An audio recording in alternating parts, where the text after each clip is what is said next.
गांव में सोमू नाम का एक बूढ़ा व्यक्ति रहा करता था। किसी जमाने में वह अपने गांव का मुखिया था, मगर अब गांव के लोग उसे मनहूस समझते थे। वह अपनी बूढ़ी पत्नी उर्मिला के साथ रहा करता था। आज भोजन को देखे हुए 3 दिन से ज्यादा हो गए। भूख की वजह से मेरा तो दम ही निकला जा रहा है। क्या हमें कभी भोजन जीवन में देखने को नहीं मिलेगा? तुम अच्छी तरह से जानती हो बिंदिया कि सारे गांव वाले मुझे मनहूस समझते हैं। मैं किसी के भी घर पर भोजन मांगने के लिए जाता हूँ तो सब मुझे धक्के देकर बाहर निकाल देते हैं। मैंने खुद 3 दिन से खाना नहीं खाया। तो फिर क्या करें? जहर खाकर आत्महत्या कर लें क्या? अफसोस की बात तो यह है बिंदिया कि हम दोनों के पास जहर खाने तक के लिए पैसे नहीं है। अचानक उर्मिला मुखिया से बातें करते करते बेहोश हो गई। होश में आओ उर्मिला, होश में आओ। मुखिया के झिझोड़ने पर उर्मिला को होश आ गया। जब मैं गांव का मुखिया था तब मैं किसी को भी भूखे पेट नहीं देख सकता था। मैंने अपना सारा धन निर्धन लोगों की मदद करने में लगा दिया, मगर आज जब मेरा बुरा समय आया तब कोई भी मेरी मदद करने के लिए तैयार नहीं। अरे मदद करना तो बहुत दूर की बात, कोई मुझे 2 वक्त की रोटी देने तक को तैयार नहीं। लेकिन तुम चिंता मत करो, तुम कुछ देर यहाँ पर आराम करो, मैं कहीं ना कहीं से इंतजाम करके लाता हूँ। इतना बोलकर मुखिया गांव के नए मुखिया बाबूलाल के घर पर चला गया। बाबूलाल उस समय अपने 10 वर्षीय पुत्र के साथ खेल रहा था। अरे अब इतनी रात को कौन आ गया? मैं तो मुखिया बनकर पछता रहा हूँ। सारे गांव वाले समझते हैं कि उन सब ने मुझे वोट देकर बहुत बड़ा एहसान कर दिया है। उन मूर्खों को इस बात का एहसास तक नहीं है कि उन्हें वोट देने से पहले मैंने उनकी कितनी सेवा की है। लाखों रुपए मैंने इन गांव वालों पर लुटा दिए। जिसे देखो मुंह उठाकर रात में मेरे दरवाजे पर मदद मांगने के लिए चला आता है। तुम मेरे दरवाजे पर क्या कर रहे हो भाई? मैं और मेरी पत्नी 3 दिन से भूखे हैं। अगर तुम्हारे घर में कुछ रोटियां पड़ी हो तो वो मुझे दे दो। देखो सोमू, तुम्हारी जगह अगर कोई और होता तो मैं उसे कुछ खाने को भोजन दे देता, मगर तुम्हारी बात अलग है। यहाँ से निकल जाओ, इससे पहले कि मैं अपने दरवाजे से तुम्हें धक्के देकर बाहर निकाल दूं। आखिर मेरी गलती क्या है? गलती है तुम एक मनहूस हो, तुम हमारे गांव के लिए श्राप हो।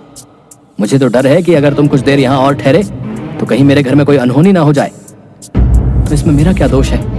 मत भूलो बाबूलाल कि वर्षों पहले मैं भी इस गांव का मुखिया था, और जब मैं गांव का मुखिया था तब इस गांव के लोगों की मदद करना अपना कर्तव्य समझता था।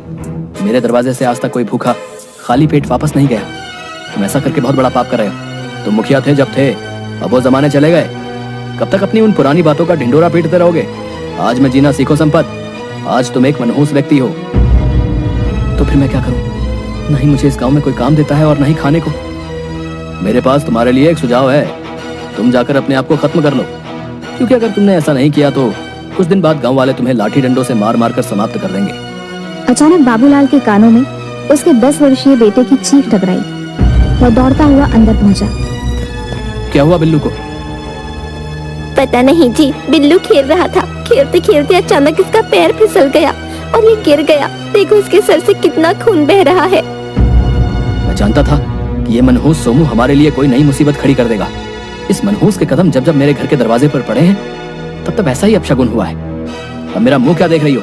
बिल्लू को डॉक्टर के यहाँ ले जाना होगा। बाबूलाल बिल्लू को उठाकर अपनी पत्नी के साथ सीधे डॉक्टर की दुकान पर पहुंच गया। क्या हुआ से? इसके तो सर से बहुत खून निकल रहा है। तुम एक अपने छोटे से बच्चे का ख्याल भी नहीं रख सकते, तो तुम गांव का क्या ख्याल रखोगे? अपना मुंह बंद करो डॉक्टर, और मेरे बच्चे का इलाज करो। मत भूलो कि इस गांव का मुखिया हूं मैं, तो भाषण देना मुझे ज्यादा सूट करता है और तुम्हें सिर्फ इलाज करना सूट करता है। इलाज करो बिल्लू का।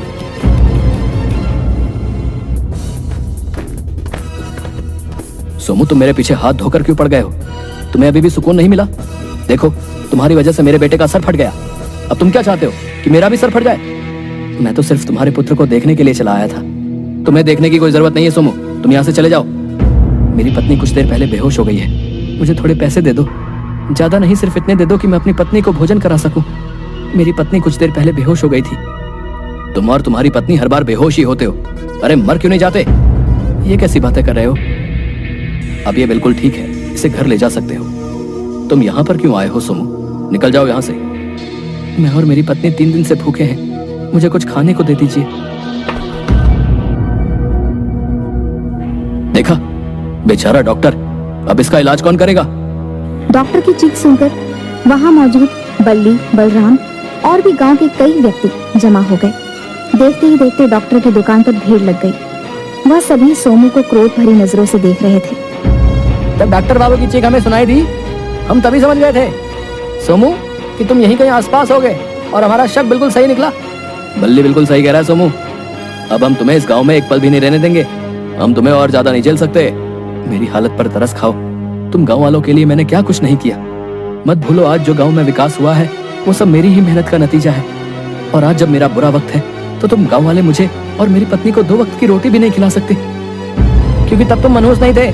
लेकिन कई सालों से तुम इस गांव के लिए श्राप बन चुके हो।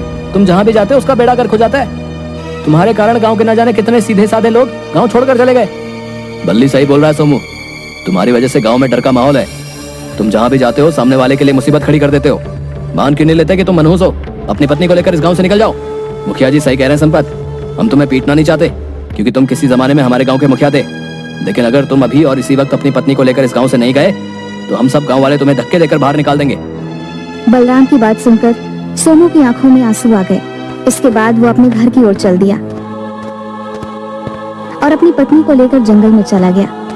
वो दोनों एक एक घने पेड़ की छाया में बैठकर रोने लगे और रोते रोते सोमू और उसकी पत्नी उर्मिला बेहोश हो गए। अगली सुबह दोनों की आंख भूख की वजह से खुल गई। लगता है हमारी किस्मत में इस जंगल में भूखे पेट ही मरना लिखा है। हिम्मत मत हारो बिंदिया, ईश्वर पर भरोसा रखो। सोमू ने इतना बोला ही था कि तभी बहुत तेज हवा चलने लगी और उस हवा में सफेद रंग की किरण उन दोनों के चेहरे पर फूटने लगी। कुछ ही देर में सोमू और उसकी पत्नी उर्मिला बूढ़े से जवान हो गए। उन दोनों को खुद में बहुत ताकत महसूस होने लगी। ये क्या हो गया? हम दोनों जवान कैसे हो गए? मेरी भी कुछ समझ में नहीं आ रहा बिंदिया। आखिर ये चमत्कार कैसे हो गया? कहीं ये कोई जादू जंगल तो नहीं? तभी उन दोनों के कंधों में जोर सा दर्द होने लगा और कुछ ही पलों में उनके दोनों के दोनों कंधों पर बड़े बड़े पंख निकल आए। ये क्या उर्मिला? हम दोनों के शरीर में तो पंख निकल आए। आखिर ये क्या हो रहा है? एक तो वैसे भी गांव वाले हम दोनों को मनहूस समझते थे।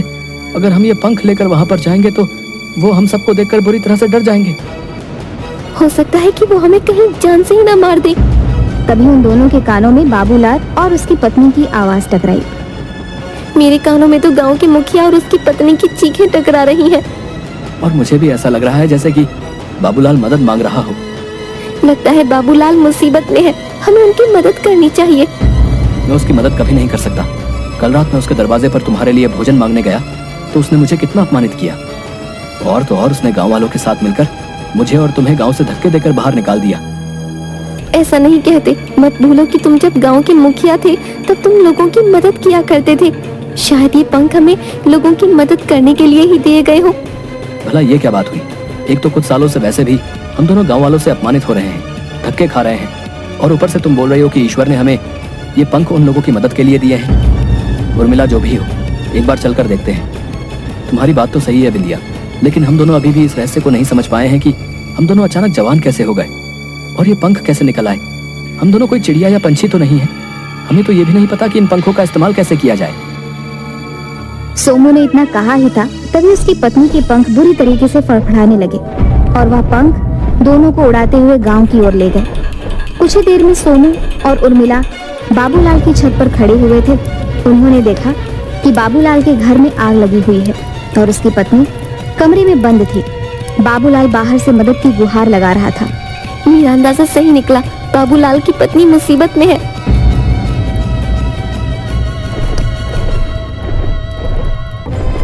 ये चमत्कार कैसे हो गया सोमू भैया? तुम तो बूढ़े थे, जवान कैसे हो गए? हाँ सोमू भैया, ये चमत्कार कैसे हुआ? ये चमत्कार कैसे हुआ हम दोनों को भी नहीं पता। लेकिन तुम सब ये क्यों नहीं सोचते कि तुमने हम दोनों पति पत्नी के साथ जानवरों से भी बदतर व्यवहार किया? हम दोनों पति पत्नी 3 दिन तक भूख प्यास से तड़पते रहे, मगर तुम में से किसी ने भी रोटी का एक टुकड़ा तक हम दोनों को खाने को नहीं दिया। इसके बावजूद भी जब भी तुम पर मुसीबत पड़ी तो मैंने और मेरी पत्नी ने मदद की। मुझे माफ कर दो सोमू, अब मुझे अपनी गलती का पछतावा हो रहा है। तुम बिल्कुल सही कह रहे हो। मैंने तुम्हें एक बार नहीं बल्कि पता नहीं कितनी बार अपमानित करके अपने घर के द्वार से धक्के देकर बाहर निकाला, और आज जब मेरी पत्नी आग में जल रही थी तो तुमने ही मेरी मदद की। हम सब गांव वालों को क्षमा कर दो। नहीं, मैं तुम सब गांव वालों को कभी क्षमा नहीं कर सकता, और तुम सबके बुरे व्यवहार को मैं कभी नहीं भूल सकता। तुम सब लोगों ने मुझे मनहूस मनहूस कहकर मेरी और मेरी पत्नी का बहुत अपमान किया है। अब मैं और मेरी पत्नी इस गांव में कभी नहीं आएंगे। तभी फिर से तेज हवा चलने लगी और उस तेज हवा में रोशनी फूटने लगी। अचानक उन रोशनी की किरणों से एक साधु प्रकट हो गया, जो कब से सोमू और उर्मिला की तरफ देखकर रहस्यमय अंदाज में मुस्कुरा रहा था। इन गांव वालों की कोई गलती नहीं है सोमू। अगर किसी भी मनुष्य की वजह से किसी के घर पर कोई आपदा आ जाती है और ये हर बार ऐसा हो, तो वो मनुष्य उस मनुष्य के साथ दुर्व्यवहार ही करेगा। आप कौन हैं?